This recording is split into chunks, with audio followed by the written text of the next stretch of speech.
Thank you for standing by. My name is Dee, and I will be your conference operator today. At this time, I would like to welcome everyone to the Global Ship Lease Third Quarter 2024 Earnings Conference Call. All lines have been placed on mute to prevent any background noise. After the speaker's remarks, there will be a question-and-answer session. If you would like to ask a question during this time, simply press star followed by the number 1 on your telephone keypad. If you would like to withdraw your question, press star 1 again. Thank you. I would now like to turn the call over to Tom Lister, Chief Executive Officer. Please go ahead. Thank you very much. Hello, everyone, and welcome to the Global Ship Lease Third Quarter 2024 Earnings Conference Call. You can find the slides that accompany today's presentation on our website at www.globalshiplease.com. As usual, slides 2 and 3 remind you that today's call may include forward-looking statements that are based on current expectations and assumptions and are, by their nature, inherently uncertain and outside of the company's control. Actual results may differ materially from these forward-looking statements due to many factors, including those described in the Safe Harbor section of the slide presentation. We would also like to direct your attention to the Risk Factors section of our most recent annual report on our 2023 Form 20-F, which was filed in March 2024. You can find the form on our website or on the SEC's. All of our statements are qualified by these and other disclosures in our reports filed with the SEC. We do not undertake any duty to update forward-looking statements. The reconciliations of the non-GAAP financial measures to which we will refer during this call to the most directly comparable measures calculated and presented in accordance with GAAP usually refer to the earnings release that we issued this morning, which is also available on our website. I'm joined today by our Executive Chairman, George Youroukos, and our Chief Financial Officer, Tassos Psaropoulos. George will begin the call with a high-level commentary on GSL and our industry, and then Tassos and I will take you through our recent activity, quarterly results and financials, and the current market environment. After that, we'll be pleased to answer your questions. So, turning now to slide 4, I'll pass the call over to George. George. Thank you, Tom, and good morning, afternoon, or evening to all of you joining us today. Through the third quarter, the dynamics driving the container ship sector have remained largely consistent with prior quarters. Heightened geopolitical issues and uncertainty persist, particularly around the Red Sea. Large numbers of ships continue to transit around the Cape of Good Hope, adding further ton-mile demand to an already tight market. Now, on the back of this, we have been building forward contract cover and locking in attractive charter rates. In the first 9 months of the year, we added approximately $600 million in contracted revenues, almost $200 million of which in the third quarter. And, unusually as now is typically the low season, that positive momentum has continued into Q4. We have also remained disciplined and opportunistic financially, recently completing a $300 million refinancing that brings our average cost of debt to below 4%, reducing break-evens and further strengthening both our resilience through the cycle and our competitiveness. Our robust corporate credit ratings reflect the strength of our balance sheet and forward prospects. Now, on the basis of this success, we're pleased to have introduced a supplemental dividend in addition to our regular sustainable quarterly dividend, bringing our annualized dividend to $1.8 per share. Zooming out, I think it is worthwhile to give some larger context to what this all means for you as investors. Over the last 5 years, our total shareholder return is greater than 350%. And because we offer a stable, liquid, readily investable platform through the cycle, an opportunistic investor buying at a cyclical low in 2020 and selling in June 2024 had the potential to realize a total shareholder return of almost 1,300%. And I can tell you that capitalizing on the cycle by buying and selling shares is a lot quicker and easier to do than buying and selling ships. We invest in and operate a business on a through-the-cycle basis, and we make it possible for investors to participate for the time horizon that best fits their needs. We're proud to have made GSL a profitable investment for investors of all kinds over a multi-year period. By continuing to charter our existing fleet, preserving the optionality to invest in fleet renewal and growth when the time and terms are right, paying an attractive dividend, maintaining a resilient financial position, and staying nimble and dynamic in our capital allocation, we're working to build on our success and continue creating value for our shareholders. With that, I will turn the call back to Tom. Thank you, George. Please turn to slide 5, which shows the diversification and highlights of our charter portfolio and financially strong charterers. As of September 30th, we have $1.8 billion in contracted revenues, over 2.3 years of remaining contract cover. As mentioned, in the first 9 months of the year, we added 32 charters for approximately $600 million of contracted revenues. So, to use a well-worn analogy, we continue to milk the cash cows in our fleet. And some of those recent fixtures are for ships in their 20s, often on the back of upgrades and retrofits to reduce their carbon footprint and to keep them commercially relevant and lucrative. But however long we stretch their economic lives, the fact is that ships are depreciating assets. This means that fleet renewal will become increasingly integral to powering our future cash flows.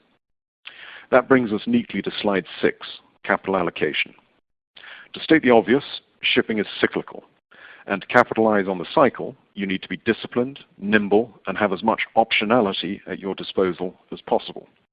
Often, the most attractive purchase opportunities, both for fleet renewal and selective growth, tend to be at a time in the cycle when the availability of capital is either limited or expensive or both.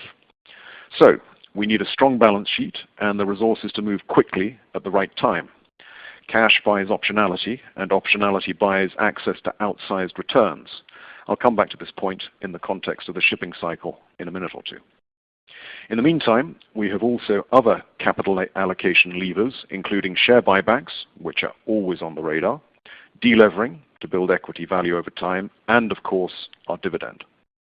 With our supplemental dividend in place in September of this year, our annualized dividend is now $1.80 per share. This dividend is an important component of our value proposition for investors, and, as George mentioned in his opening remarks, it has contributed to a superior total shareholder return for both long-term GSL investors and for those who've traded the cycle. Illustratively, and even in taking the more conservative buy and hold approach, an investment in GSL has outperformed the S&P 500 by more than 3x over the 5 years through September 30th, 2024. By the way, our TSR metrics are sourced from FactSet, who assume reinvestment of dividends in their total shareholder returns methodology.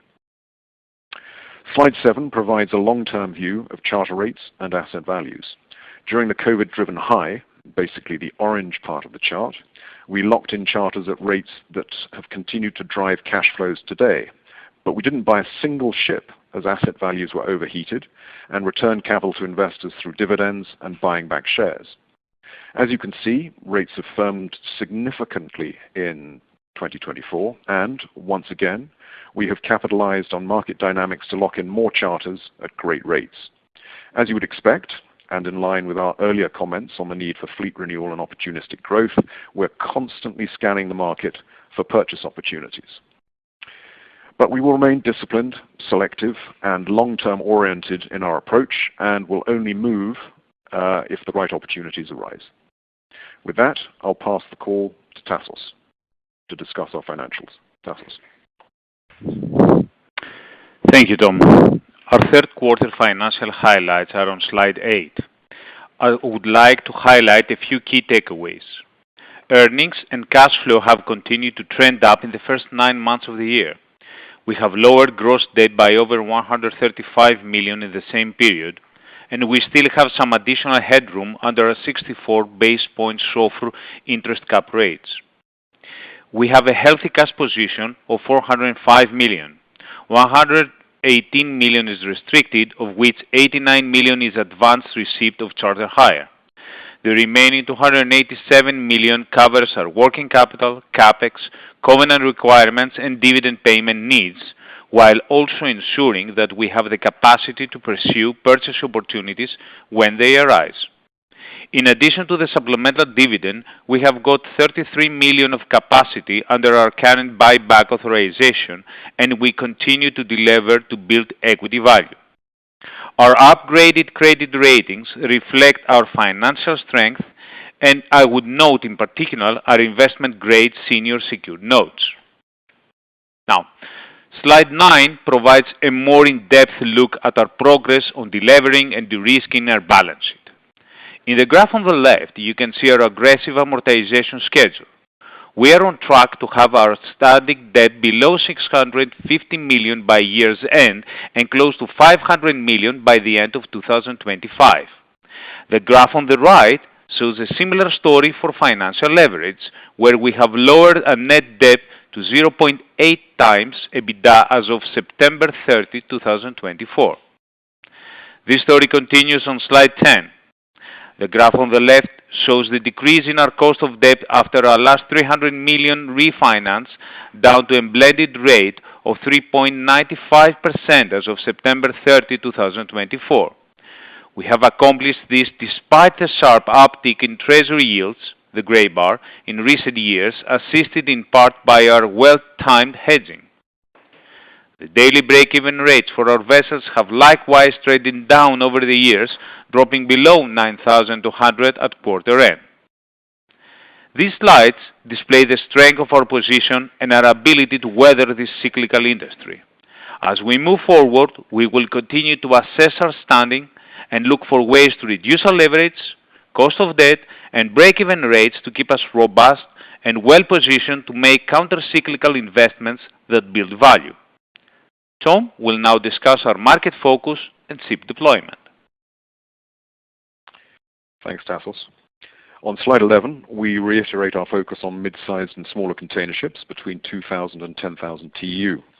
These vessels are considered the backbone of global trade, given their operational flexibility and reach across the globe, as seen in the maps on the left. Very large container ships, on the other hand, play an important role in the very largest trades, but are limited in where they can go, requiring deeper water and more specialized port infrastructure, and are thus essentially restricted to the large east-west arterial trades. And the really big ships are either owned by the liner operators themselves or are locked up on very long-term charters, financings effectively, and are not part of the liquid charter market. As we have built our fleet and invested in retrofits and enhancements, we have focused on highly specified, efficient vessels that best meet the evolving needs of our liner customers, which includes an emphasis on reefer cargo capacity. Across the fleet, GSL vessels are typically in the top tiers of quality in their respective peer groups, and that has enabled us in a tight market to secure attractive charters for multiple years. Moving to Slide 12, we recap the supply side trends we're seeing. Idle capacity is essentially nil for the year, due in part to disruptions in the Red Sea. After a mild uptick in 2023, scrapping activity has once again all but ceased, as owners find liners eager to put older vessels to work. Nevertheless, this growing cohort of lower spec, aging vessels will inevitably be scrapped out at some stage, which provides a useful supply-side safety valve. On Slide 13, we take a look at the order book. There has been a notable and well-covered expansion of the order book in recent years, but it is important to drill down into the detail to understand what that actually means. In particular, the vast majority of those orders have been for vessels in excess of 10,000 TEU, a size segment in which GSL does not participate and which, as discussed earlier, is neither as operationally flexible as the ships we own, nor a part of the liquid charter market. For the segments on which we do focus, the order book to fleet ratio is a far more manageable 11.3%. Moreover, given the ship age dynamics that I mentioned a moment ago, if we hypothetically assume that all ships over 25 years are scrapped out, then net fleet growth in the sub-10,000 TEU fleet through 2027 would actually be negative, a reduction, in other words, of nearly 5%. The effect of the disruptions in the Red Sea is shown on Slide 14. Whereas 20% of all global containerized trade passed through the Suez Canal pre-disruption, container ships are now forced to reroute along the Cape of Good Hope, adding ton miles and absorbing capacity equivalent to roughly 10% of global supply. This has put upward pressure on both freight and charter markets, and a year in, with no end apparently in sight, it's beginning to feel more structural than transitory. But frankly, who knows? Slide 15 is a closer look at the charter market, and you can clearly see the impact of disruptions to the Red Sea. When looking at the indicative market rates on the right side, I would remind you that our per-vessel break-even rates at the end of the third quarter averaged just below $9,200 per day. The spread between charter rates in the market and our break-evens should give you a pretty clear understanding of why we're so positive on this market, and also why we're so eager to lock in as much charter cover as we can on both a prompt and forward basis. With that, I'll turn the call back to George to conclude our prepared remarks on slide 16. George. Thank you, Tom. To briefly summarize, our cash flows are strong and growing, and our forward contract cover has grown to $1.8 billion over 2.3 years. Macro and geopolitical uncertainty remain pronounced, especially in the Red Sea. This is supporting the charter market, and we are securing charters across our fleet, in some cases on contracts that will take vintage vessels deep into their 20s. Our balance sheet is in great shape, with additional space under our SOFR caps. We're continuing to deliver and to optimize our debt structure in a way that is making us both more resilient and more flexible. Having break-evens under $9,200 per day puts us in a great position to maximize cash flows.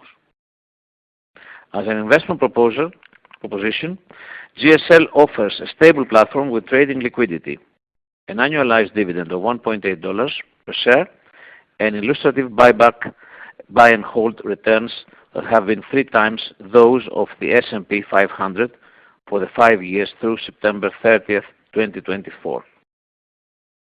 Moving forward, in addition to our dividend and buybacks, we will look to selectively deploy capital towards fleet renewal with our usual discipline. In this way, we intend to sustain and expand our ability to generate strong returns well into the future, even as some of our fleet's existing cash cows begin to age out in the years ahead. In short, GSL is in a great position to sustain our positive momentum and continue creating a lot of value for shareholders. Now, we're ready to take your questions. At this time, I would like to remind everyone, in order to ask a question, press star, then the number 1 on your telephone keypad. We will pause for just a moment to compile the Q&A roster. Our first question comes from the line of Liam Burke with B. Riley. Please go ahead. Thank you. There was a headline in one of the trade publications about possibly adding assets. Is there any color you could add to that? Hi, Liam. Yeah, I've seen the same article. I would say that obviously as a public company, we don't comment on rumors or speculation. But if we have a deal, then obviously we're obliged to make disclosures about that deal. So no comment. Okay, fair enough. And then I just need clarification on something. On the press release, you announced a dividend of 45 cents. I just want to clarify, that's your normal dividend plus the 7.5 cent special?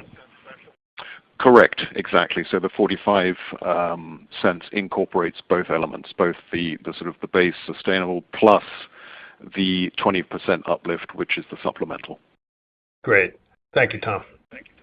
Thanks very much, Liam.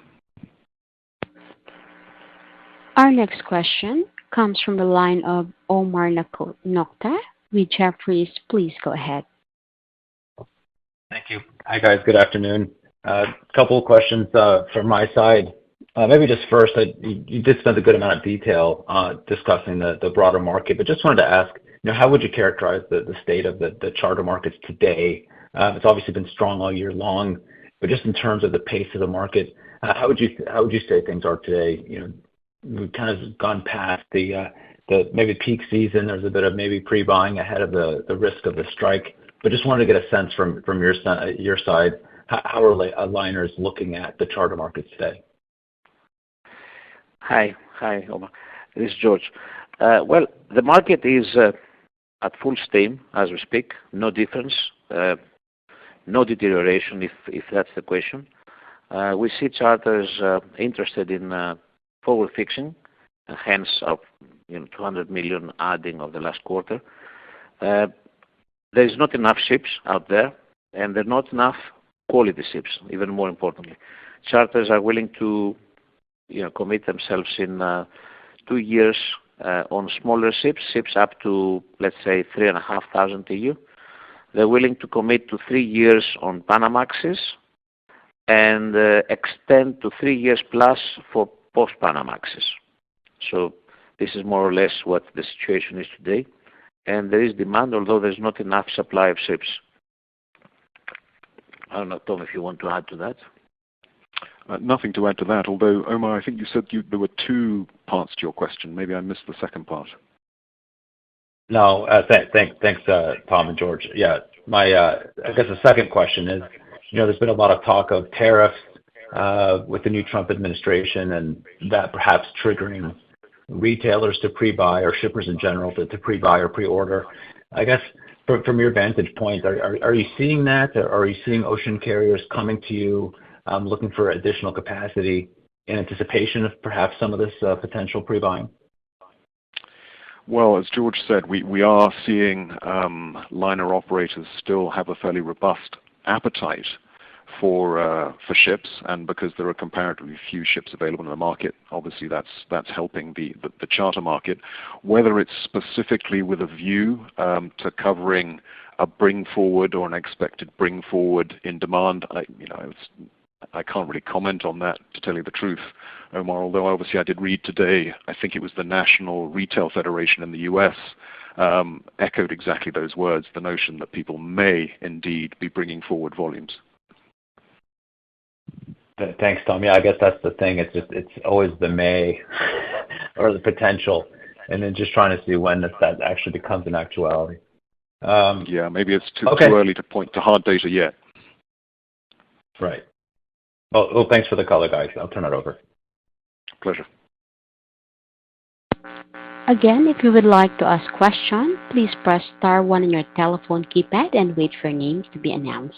And our next question comes from the line of Clement Mullins with Value Investors Edge. Please go ahead. Good morning. Thank you for taking my questions. I wanted to start by asking about how you're handling environmental regulations and what you're doing to improve the efficiency of your vessels. Could you talk a bit about the CII ratings on your ships, and to what extent can those be improved by the measures you're implementing? Sure. Hi, Clement. Thanks for the question. So I'll break that down into different parts. First of all, we're working very closely with our customers, the liner operators, to selectively retrofit ships to make them operate more efficiently. Because as you remember, it's actually the charterers who pay for the fuel. So if you make a ship more efficient to reduce its emissions, effectively you're making it more efficient to burn less fuel. So we work collaboratively with charterers to do that, and that's a program that we've been working on over time, I would say over the course of the last few years, and it continues. We're also installing automated data capture on our vessels so that we can share live operating data in real time with our charterers as well as capturing it ourselves, and we expect that will help us to collaboratively improve the operating profile of ships. And if you can smooth the operations of a ship and avoid the sort of ups and downs, accelerations and decelerations where possible, you can reduce fuel consumption. And reduced fuel consumption means reduced emissions.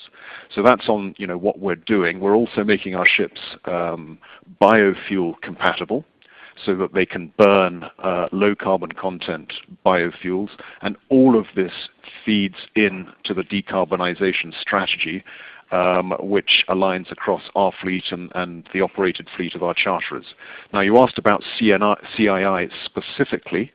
CII is an operating metric, which means that it's driven by the way in which the vessels themselves are operated. And given that it's the charterers themselves who determine the operating profile of our vessels, it's very much determined strongly by what they're doing. So once again, this comes back to a collaborative approach and doing what we can, A, to make the vessels more efficient at the physical level, and B, providing them with the data to operate them more efficiently, and C, ensuring that they're able to bunker them with biofuels, which has a very positive effect on CII.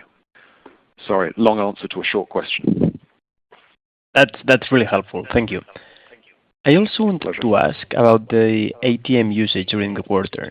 You issued some shares at around 27 per share. Could you talk a bit about the reasoning for issuing those, especially considering you're sitting on a, we could call, rock-solid financial position? Was it maybe to preemptively raise funds for a potential acquisition? Well, I think, as I hope we made clear in not only our comments for this call, but also on previous calls, we see tremendous value in optionality, particularly in uncertain times. And so the ATM is just the sort of the flip side to the same coin as share buybacks, essentially. So as you will have seen from the press release, we've spent something like 57 million to date on buying back shares when we thought that there was real value in doing that. And we bought back, I think, at a volume weighted average price of about $18.50. And you're right, we issued some shares at 27 because we thought it made sense to do so. But as soon as the share price came off, we of course shut off the ATM program. So it's all about optionality, and we will exercise the same discipline as you will see, I hope, us do in everything that we do. Thanks for the color. Makes sense. That's all from me. Thank you for taking my questions, and congratulations for the quarter. Thank you very much, Clemens. Our pleasure. That concludes our Q&A session. I will now turn the conference back over to Tom Lister for closing remarks. Just briefly to say thank you to everyone for joining today's call, and we look forward to catching up with you again on our fourth quarter earnings call in due course. Many thanks.